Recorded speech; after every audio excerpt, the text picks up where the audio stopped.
that rhythm.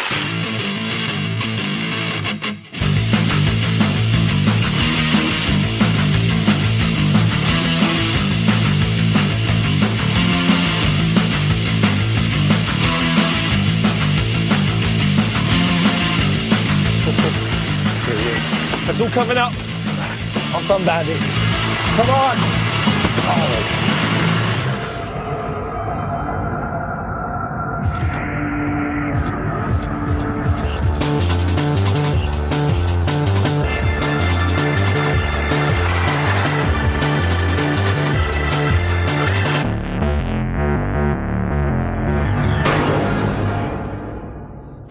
Welcome to Thumb Bandits and another gaming white-knuckle ride. On tonight's show, we're saying nanu nanu to Dr. Spock with Star Wars Rogue Leader Rogue Squadron 2 on the GameCube. We get our hands on some of the most gorgeous games machines on the planet. We've got the latest news on Final Fantasy X. And we're taking the piss out of piss artists. Well, they're just artists, actually. But before all that, Ian carves up some white powder and prepares for his après-ski with Amped on the Xbox. Thank God for computer games. Because of them, it means twats like me get to do really cool things without having to hang out with the wankers that usually do them.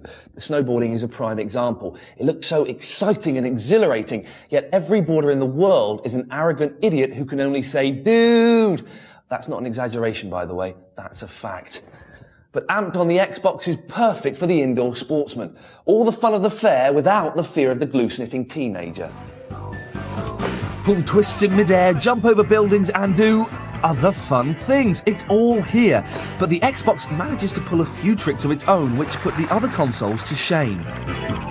The first being the huge courses. The first couple start out small, but move on from there and you can go pretty much anywhere. There is a huge amount of space to cover and explore, and eventually, as you climb the mountain, the tracks begin to link up. And while you're pulling one off behind a tree, check out the amazing view. The backgrounds on Amped are as detailed as you can get. You're also encouraged to impress the media.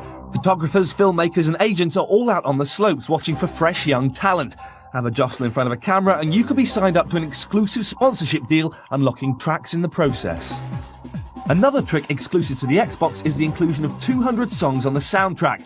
Pick from 6 genres, such as punk and Peter Andre, and let the game be your DJ.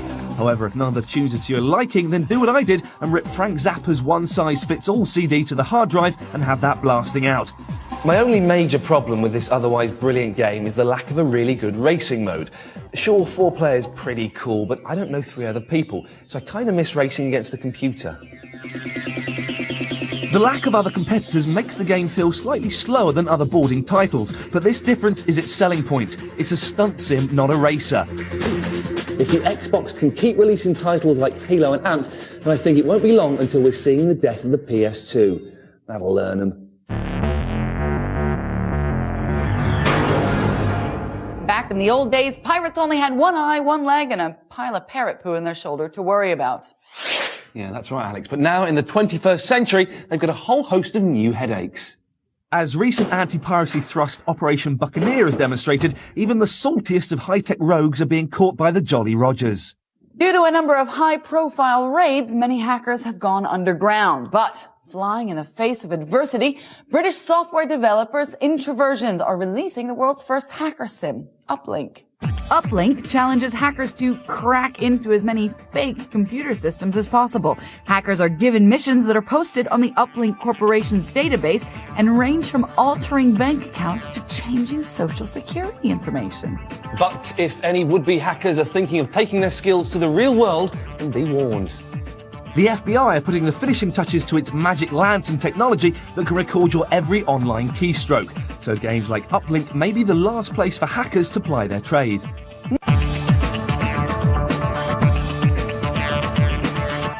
This week, our review jury of 3 Good Men and True are looking at tennis titles. Will they do a Sampras and serve an ace, or will they be more like Henman? Shit. Our umpires are Scott, the Whispering Games designer, Jackie, the Gobby Games fan, and Paul, who I think may be a ball boy. Oh, fucking hell. Let's begin. First serve goes to Cosmic Smash on the Dreamcast. Not so much tennis, more psychedelic Arkanoid mixed with a bit of Breakout. Now, if that sounds as confusing as Greg Rosetsky's claim to be British, don't worry. It's a simple game with striking graphics where you have to smash balls against blocks to escape. Too simplistic? Time to be serious, dude. Is it in or is it out? Would you say this game was unique, or does it remind you of anything else? Oh, it reminds me of lots of things. Pong, for starters. A bit of virtua tennis in there. And it's a bit like, well, squash and pinball as well. How does it play? Well, it's a tried and tested gameplay genre. It's like Pong, like Arkanoid. So it's giving the developers freedom to do what they want with the graphics. Looks really cool. I mean, they've gone for that retro, electro, Tron versus MTV look, which really, really works. It's the kind of game for your die-hard console fans only, who like to buy like every quirky thing that comes out, like Vib Ribbon or Rez, something like that. Well, I've got Vib Ribbon and Rez. What are you saying? Well, no, that's okay. The problem with this game is Vib Ribbon, as you know, is based on a sort of innovative idea, and it works. Rez, great fun. This is Pong and nothing more. Pong with fancy graphics. So you're still reeling from the tremendous Henman-Sampras upset. Well, I know. I understand. But here's your chance to rewrite history and get over it with Tennis Master Series on the PC. With full tournament mode, exhibition mode, and a LAN play option, your players sport the latest motion capture technology, and the little court details will make you reach for a pins and lemonade. But was it convincing enough for our jury? I didn't think I would like this game, Alex, but it turned out to be really good. The way it looks is enough to draw me in, to make me play it for longer. I mean, the way the guys move around the court's fantastic. The motion capture is so good you can read their body language. I thought I was going to hate it, but after playing for a while, I kind of got into it. I found the controls a bit clumsy though. Doubles made it a wee bit easier because the computer helps a bit with the running back and forward so you can concentrate on your hitting. It's one for the tennis purists because all the details are there. It's nice. You've got nice sound and the ball bounces, sound of the wind, and it's a real sort of somber tennis commentators. 15 love. The final set of this metaphorical tennis match will be played by Centre Court. This PS2 title boasts 8 characters, 4 different court surfaces, as well as a mighty array of shots. You can select the length of a game and play in tournaments or single exhibition matches.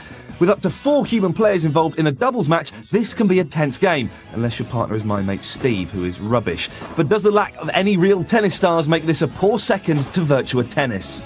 This comes nowhere near Virtua Tennis. It has set the standard, basically. It had the sort of realism and a subtlety of control, which this doesn't have at all. And that's from Paul, who works in a game shop, so top advice there.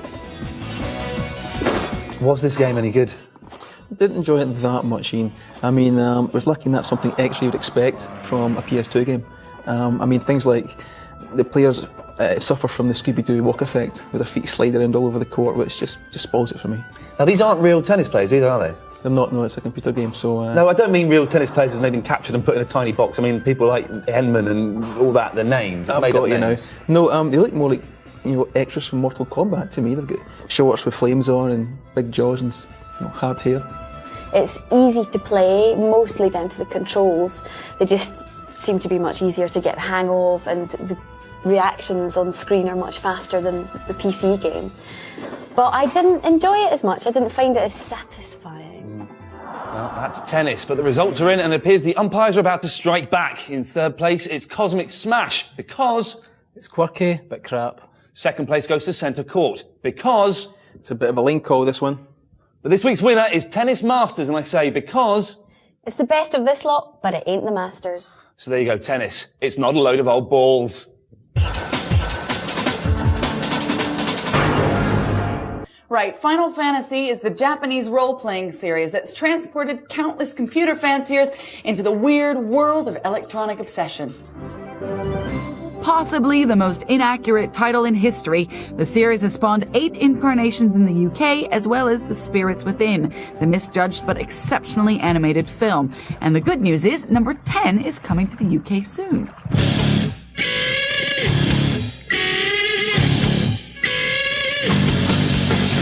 The only thing that ties them all together is how they deal with honor, friendship, and saving the world. Number 10, for example, entertains itself with an enlightened dude attempting to save his homeland from something called sin. Very deep, very Japanese. And as far as the UK is concerned, very late. Fantasy X has been out in Japan for 8 months, so what's with the Western holdup? Well, the FF10 team was also working on the film and spent most of its time creating the incredible cutscenes of the game. The actual gameplay was allegedly farmed out to another company, and schedules suffered for it. Subsequently, the conversion for us poor PAL TV users has taken the big old backseat. On the bright side, the US reviews are good, and Final Fantasy X is the very first PlayStation 2 game to reach the 2 million sales mark. How's that? Well, we'll just have to wait until we can get some review code to tell you. But what we can tell you is that FFX is due for release sometime in June. Fingers crossed. But if you can't wait, you can get yourself a copy of the demo bundled with Final Fantasy VI, which is due for re-release on the PlayStation 1 on the 1st of March. If you love games and you live in the UK, you've had it pretty good. We all remember the Atari VCS, the interesting Sega Saturn, and of course Sony's superb PlayStation. All great machines and all released over here. What you probably didn't know is that there was a host of even more exciting, often better games machines that didn't see the light of day on British shores. And these are a few of our favorites. The time, 1987. The place, Japan. The console, the PC Engine. Despite going up against Nintendo and Sega, the PC Engine was made by unknowns in the video game world. NEC and quirky games publishers Hudson Soft. Being an 8-bit machine, it wasn't any more powerful than Sega or Nintendo's consoles, but it was incredibly fast and allowed for some amazing arcade-quality games. The PC Engine's piece de resistance was these little tiny cards. Now, nothing too special here, but here's the clever bit. You could take them out of here and put them into here, the PC GT, which had the same spec as the home console and a color screen. Imagine beautiful arcade-quality games in the palm of your hand nearly 10 years before the Game Boy Advance. But as far as quirky and innovative machines went, it wasn't long before another was released in Japan, and this one proved to be a right headache for all those involved. Ladies and gentlemen, I give you the Virtual Boy. This 32-bit piece of goggle hardware was released in 1995, and the games that came with it were pseudo 3D. This 3D effect was achieved by showing a different image for each eye that the brain then put together. Although brilliant, the problem with the Virtual Boy was that any significant time spent playing with the device could lead to a splitting migraine. The VB was designed by Uber Games designer Gunpei Yokoi. He'd been at Nintendo for 30 years and had already become a legend for inventing the Game & Watch series, the Game Boy, Metroid, and teaching Shigeru Miyamoto a thing or two. But the hardware was a phenomenal failure. Kids under 7 could severely damage their eyes. Nintendo barely licensed any third-party title releases. It was expensive, and the marketing behind it was lousy. It flopped. Gunpei became the scapegoat and left in disgrace just 2 years after the first VBs were sold. However, as with all great magicians, he had a trick up his sleeve, the Wonder Swan. The Wonder Swan swanned, that's a pun, onto Japanese shelves in 1999 and has since become the second best-selling portable after the Game Boy. The console is the smallest handheld on the market. It can run on one battery for up to 40 hours, and it has a flippable screen. Wow! And if that leaves you salivating, beware, there's also a color version. Unfortunately, Gunpei was killed in a motoring accident in 1997, 2 years before he would have seen the release of his handheld. So, as a mark of respect, we here at Thumb Bandits are honouring the Wonder Swan. We think it's time it migrated west, don't you? But don't let that depress you. Here's Alex with one great game that did make the trip across the pond. As a general rule, I despise movie tie-ins. My least favorite titles are the pathetic attempts by games companies to cash in on the latest merchandising trend. Have you ever heard of integrity? How dare you inflict your inferior products on the changed purses of innocent children? Well, hold on to your lightsabers because the latest onslaught of Star Wars games is about to consume our consumerism. And the first show-off in the starting block is the GameCube's Rogue Leader. You start out this space shooter controlling Luke Skywalker and end up in charge of Wedge Antilles. While Luke's off hanging with Jabba, Wedge and his gang are getting work done. Everything starts out simple enough with an amazing introduction to the gameplay, but the learning curve is very high. Port of call number 1 is to destroy the Death Star in 3 easy steps. First, take out the gun towers. Then get your thumb in a twist trying to target the TIE fighters. And finally, navigate your way through a claustrophobic trench, battling against further TIEs and Vader himself. This three-pronged pattern is repeated across the remaining 10 stunning levels. I have never seen so much stuff on screen at once. Well, it is a beautiful game, but it ain't perfect. Command of your ship is tough. Not only does it move at the slightest twitch of a finger, but there are buttons to control everything. From braking, to boosting, to rolling, to your targeting computer, to switching from first to third person perspective and back again, to regular firing, to ion cannon firing, to command of your troops. Beautiful. Yes, this is a space shoot-'em-up that works more like a flight sim. Even the damn joystick is inverted, which means that if you push up, the little bastard on screen goes down. I understand that some people like that kind of thing. I do not, and would have appreciated an option therein.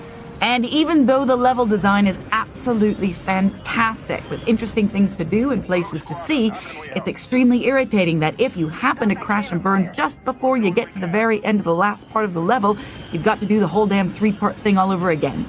That sucks. Still, though they frustrate me, these little niggly things don't ruin Star Wars Rogue Leader. If anything, they hook me in, making me stay up until 3 o'clock in the morning, whittling away at the evil Empire's defenses until I crack them. The fact that your ship is actually affected by the gravity of passing space rocks, and that during one level, you've got to rope an AT-AT's legs so it falls over, makes it all worthwhile. Against all odds, LucasArts has actually redeemed themselves. Worth the price of admission. If your idea of art is being stuck in a room with dodgy wiring, then you may find this look at the art of gaming enlightening. The Game Boy Advance may be this season's preferred handheld, but last year's top catwalk model was the Game Boy Color, proving he can still show his young protege a thing or two about style. Lots of companies have desperately tried to associate themselves with fashion and art. In Japan, Nintendo have even released an embroidery cart that plugs into a special Game Boy sewing machine. It allows hardcore gamers to sew their own designs on their clothes. Cool, man. The Big N went even further when last summer it sponsored fashion designers to come up with clothes ideas inspired by the handhelds. All very nice, but what are real artists doing with games? Phantom Limb explores the hard-to-define territory between what is real and what is not. By using a series of cameras and projectors, it dislocates players' limbs from their own bodies, exchanging them with their challengers. Phantom Limb uses a mirror image of your opponent's moves to confuse your brain. More often than not, the winner is usually the fastest person to learn how to think backwards. But when it comes to keeping art in touch with the street, look no further than Chris Evans. This Christmas, Chris projected real-time gameplay of Pong onto the streets of Cardiff, which got some quite unexpected results. Initially projected outside a gallery for effect, Chris discovered that it instantly caught people's attention who wouldn't normally have noticed the exhibition and drew them in. But far from resting on his laurels, Chris is already on his way to completing his next piece, entitled We Will Destroy You. He's in the process of modifying an original 1979 Space Invaders machine that will then be set up in the corner of the chapter bar in Cardiff. Inside, he's hidden a secret camera that captures the contorted faces of players destroying the alien invaders.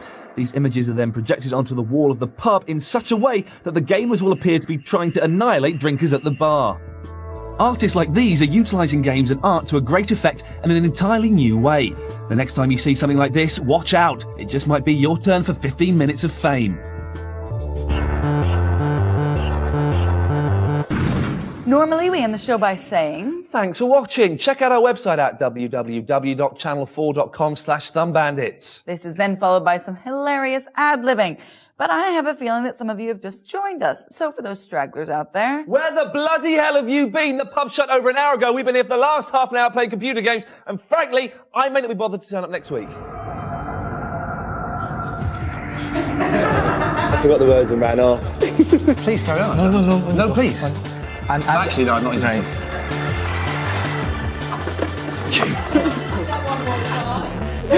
hey, happy? That was great. Thanks very much. You fart monster.